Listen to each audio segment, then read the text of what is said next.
So hello everyone, welcome to my channel. I hope आप सबकी health अच्छी होगी और आप सब अपनी लाइफ में अच्छा कर रहे होंगे। और दिवाली नज़दीक आ रही है, तो मेरी ओर से आप सबको दिवाली की बहुत बहुत हार्दिक शुभकामनाएं। और आपकी दिवाली अच्छी जाए और ये दिवाली आपकी लाइफ में और खुशियाँ लेकर आए, खुद को और मेच्योर बनाए। Right, because this is very important कि मेच्योर होना, हर चीज़ को समझना। अगर ये चीज़ आपके पास है, ये क्वालिटी अगर आपके पास आ गई, तो आप कह सकते हो जो हम बार बार वर्ड यूज करते हैं कि मुझे इंडिपेंडेंट होना है, हम इसका रियल में मतलब उसका जो यूज क्या होता है, उसका इस्तेमाल क्या होता है, इसका मतलब क्या होता है, वो हम जान पाएंगे। बिकॉज इंडिपेंडेंट होने का मतलब ये सिर्फ ये नहीं है कि आप पैसों पैसों के लिए किसी और पर डिपेंडेंट नहीं हो, सिर्फ इतना ही नहीं, बल्कि ये भी होता है कि आपको लाइफ में कोई भी डिसीजन लेना है, तो आप इतने कैपेबल हो कि वो डिसीजन आप खुद के बलबूते पर ले पाओ। इसको भी एक इंडिपेंडेंट का बहुत ही इंपॉर्टेंट आप कह सकते हो फैक्टर आप कंसिडर कर सकते हो। तो अगर आप इंडिपेंडेंट हो सकते हो रियल में, देन इट्स वेरी गुड। तो आज का जो हमारा टॉपिक होने वाला है, दैट इज वेरी इंटरेस्टिंग। और हम बार बार इन चीज़ों को ऑब्जर्व करते रहते हैं। राइट, जब भी हम कई बहुत सारे लोगों की हम बातें सुनते हैं, उनके बिहेवियर को स्टडी करते हैं, किस तरीके से वो बोलते हैं, किस तरीके से मतलब वो उनका जो मूवमेंट होती है बॉडी की, वो हम देखते हैं। राइट, और बार बार हम कंपेयर करते रहते हैं। तो आज का जो हमारा टॉपिक होने वाला है वो यही होने वाला है कि एक्चुअल में ये सब हो क्या रहा है, जो एक्चुअल में हमें दिख रहा है रियल में वही है, या फिर हम कुछ गलत देख रहे हैं। राइट, तो इसके बारे में आज हम डिटेल में बात करने वाले हैं। तो इस वीडियो को पूरा ध्यान से देखने की ट्राई करना और समझने की कोशिश करना कि मैं किस चीज को समझाना चाहता हूँ। राइट, देखिए, जब भी हम बात करते कि कोई किसी की कॉपी कर रहा है, तो इसका यहाँ पर दो मतलब हो सकते हैं कि कॉपी किस लेवल पर कर रहा है।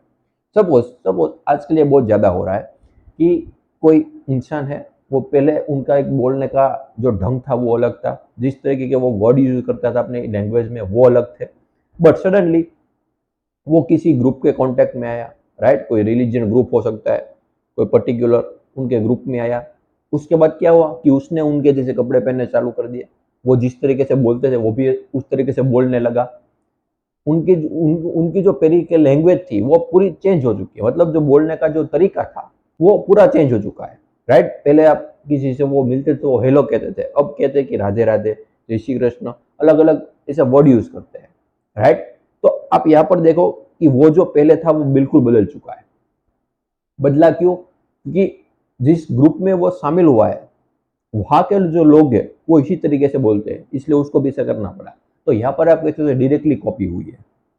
वो जो करते थे वो भी वही करने लगा, बिना कोई क्वेश्चन पूछे ऐसा क्यों करना है, उनका कोई भी, आप अगर उनसे पूछोगे तो उसके पास भी उसका कोई भी आंसर नहीं है। तो इस तरीके से देखोगे तो यहाँ पर एग्जैक्ट कॉपी हुई है। बट जब भी कोई किसी भी टॉपिक के ऊपर बात करता है, राइट, सपोज यहाँ पर अगर मैं बात करूं संदीप महेश्वरी जी की और जय कृष्ण जी की, संदीप सर ने खुद भी ये कहा है कि जब उन्होंने स्पिरिचुअलिटी की जर्नी स्टार्ट की थी, तो जय कृष्णमूर्ति जी को बहुत सुनते थे, उनकी बातें समझने की ट्राई की उन्होंने। श्री निसर्गदत्ता महाराज, उनको भी सुनना चालू किया था, उनको भी स्टडी किया उन्होंने। राइट, तो आज जब भी वो कोई भी बात करते हैं, और अगर आपने जय कृष्णमूर्ति जी की बात सुनी है, तो कहीं ना कहीं वो बातें आपस में मेल खाती है, मतलब कहीं ना कहीं वहां पर सिमिलरिटी आपको देखने को मिलेगी। कोई ना कोई ऐसी बात होगी जो जे के ने कही है, और वो भी संदीप महेश्वरी जी की वही बात सेम कह रहे हैं। कोई तो ऐसी बात मिलेगी जो श्री निसर्गदत्ता महाराज ने भी कही थी और ये भी कह रहे हैं। तो यहाँ पर सिमिलरिटी मिलती है। तो यहाँ पर हम ये नहीं कहते कि वो डायरेक्टली कॉपी कर रहे हैं। राइट, बिकॉज अगर किसी ने कोई पूरी बुक लिखी है और वो बुक को एज इट इज बोल रहा है, तब आप कह सकते हैं वो उन्होंने रटा हुआ है, इसलिए वो बोलते जा रहे हैं। तो यहाँ पर आप कह सकते हैं एग्जैक्ट कॉपी हुई है। बट कहीं ना कहीं कोई बात बीच में आ जानी, फॉर एग्जाम्पल किसी ने कोई एग्जाम्पल देना, किसी को चीज, किसी भी चीज को समझाना। सपोज मैं अगर एग्जाम्पल लूँ कि मुझे समझाना कि मैं जो कैपिटल आई होता है वो एक्चुअल में है ही नहीं, मुझ में और भगवान में कोई भी डिफरेंस है नहीं। तो इस तरीके से अगर मुझे किसी भी चीज को समझाना है, तो मैं एग्जाम्पल लूंगा। फॉर एग्जाम्पल पानी और पानी की लहर। राइट, ये संदीप महेश्वरी जी की इस एग्जाम्पल को यूज किया है, श्री निसर्गदत्ता महाराज ने भी यूज किया है, जेके ने भी बहुत बार इनको यूज किया है। Right, because this is very easy to understand. ये एग्जाम्पल ऐसा जिसकी वजह से हम सबको ये समझ में आ जाती है बात कि पानी और पानी की लहर में एक्चुअली में कोई भी डिफरेंस नहीं है। पानी यहाँ पर सब्सटेंस हो गया, और पानी की लहर क्या यहाँ पर फॉर्म है। इसी तरीके से मिट्टी और मिट्टी के बर्तन।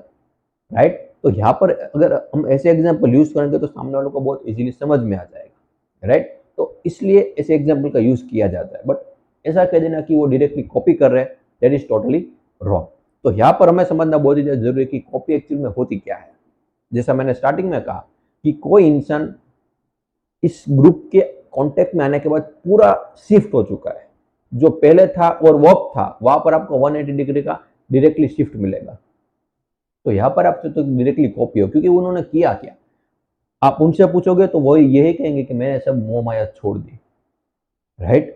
तो पहले जो भी वो करते थे, जो भी वो खाते थे, वो अपने उन्होंने सब छोड़ दिया और अब ये आ गए, यहाँ पर आ गए। तो इसका मतलब क्या हो कि इनको तो छोड़ दिया, मतलब ये जो लाइफस्टाइल थी उनको तो छोड़ दिया, बट इस लाइफस्टाइल को उन्होंने पकड़ लिया। तो एक्चुअल में फ्री तो वो हुए ही नहीं है, पकड़ तो रखा है, अभी भी पकड़ रखा है। बिकॉज अगर आप उनको एक दिन के लिए भी ऐसा कहोगे कि आपने जो कपड़े पहने वो निकाल दो और एक दिन के लिए आप शर्ट और जींस पहनो, वो नहीं पहनेंगे। क्यों? क्योंकि उनके माइंड में आ चुका है कि मुझे इसी तरीके से कपड़े पहनने। तो ये जो चीज़ें उनको उन्होंने पकड़ रखा है, तो फ्रीडम तो एक्चुअल में वहाँ पर भी नहीं है। उनको लगता है कि मैं फ्री हो चुका हूँ, बट एक्चुअल में वहाँ पर फ्रीडम कहीं भी एग्जिस्ट नहीं करती। तो वो हम इस तरीके से डीपली चीज़ों को देख नहीं पाते, सोच नहीं पाते। इसलिए क्या करते हैं कि जो भी हमारे नज़र में, जो भी हमारा आइडियल है, उनकी हम बातें सुनते हैं और उनको फॉलो करने लगते हैं आंख बंद करके, राइट। इसीलिए मैंने यहाँ पर स्टार्टिंग में ही कहा था कि इस दिवाली में आप इतने मेच्योर हो जाओ, इतने इंडिपेंडेंट हो जाओ कि आपको मतलब अपनी लाइफ में क्या करना है, क्या डिसीजन लेना है। हाँ, आप उनकी उसके लिए एडवाइस ले सकते हो लोगों के साथ, राइट। जो आप करना चाहते हो उस फील्ड में, किसी ने अगर टॉप पे है, किसी ने बहुत काम किया उस फील्ड में, तो उससे आप एडवाइस ले सकते हो, बट फाइनल डिसीजन आपका होना चाहिए 110%। वहां पर कोई का इन्फ्लुएंस, किसी भी चीज का इन्फ्लुएंस या फिर किसी भी इंसान का इन्फ्लुएंस वहां पर नहीं होना चाहिए। तो इस तरीके से जब हम पूरी चीज़ों को देखते हैं तो हमें पता लगता है कि इसके इंपॉर्टेंस क्या है। इंडिपेंडेंट होना, चीज़ों को बार बार समझना, डीपली समझना, क्योंकि जितना आप डीपली समझते जाओगे उतना ही आप इंसानों को बहुत अच्छे से जान पाओगे। आप उनकी बातें सुनोगे और आपको पता चलेगा कि ये सच बोल रहे हैं, झूठ बोल रहे हैं, इसका एक्चुअल में मोटिव क्या है, राइट। इन सब चीज़ों के बारे में आप बहुत इजीली आइडिया लगा सकते हो। बट एक बार, जैसा मैंने कहा कि अगर आपने इस तरीके से सोचना स्टार्ट कर दिया, इस तरीके से चीज़ों को अगर देखना स्टार्ट कर दिया, तो आपके लिए बहुत ही ज़्यादा बेनिफिशियल ये हो सकता है, राइट। सो होप कि आपको समझ में आया कि जब मैंने थंबनेल पर लिखा कि कॉपी, कॉपी का एक्चुअल में पहला मीनिंग हमें पता होना चाहिए।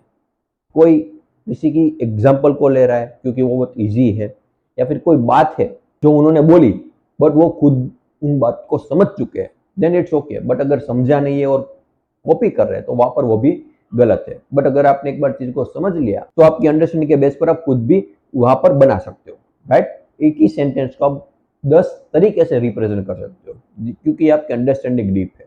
आप इसको हर बार 10 से 10 बार आप उनको अलग अलग टॉपिक से रिलेट करोगे और आप अलग अलग पर्सपेक्टिव से उनको समझाने की ट्राई कर सकते हो, राइट। इसीलिए इन सब चीज़ों को समझना बहुत ही ज़्यादा जरूरी है। सो आई होप कि आपको समझ में आया। फिर भी कोई भी क्वेरी डाउट हो तो बिल्कुल मुझे कमेंट सेक्शन में बता सकते हो। And thank you so much for watching this video.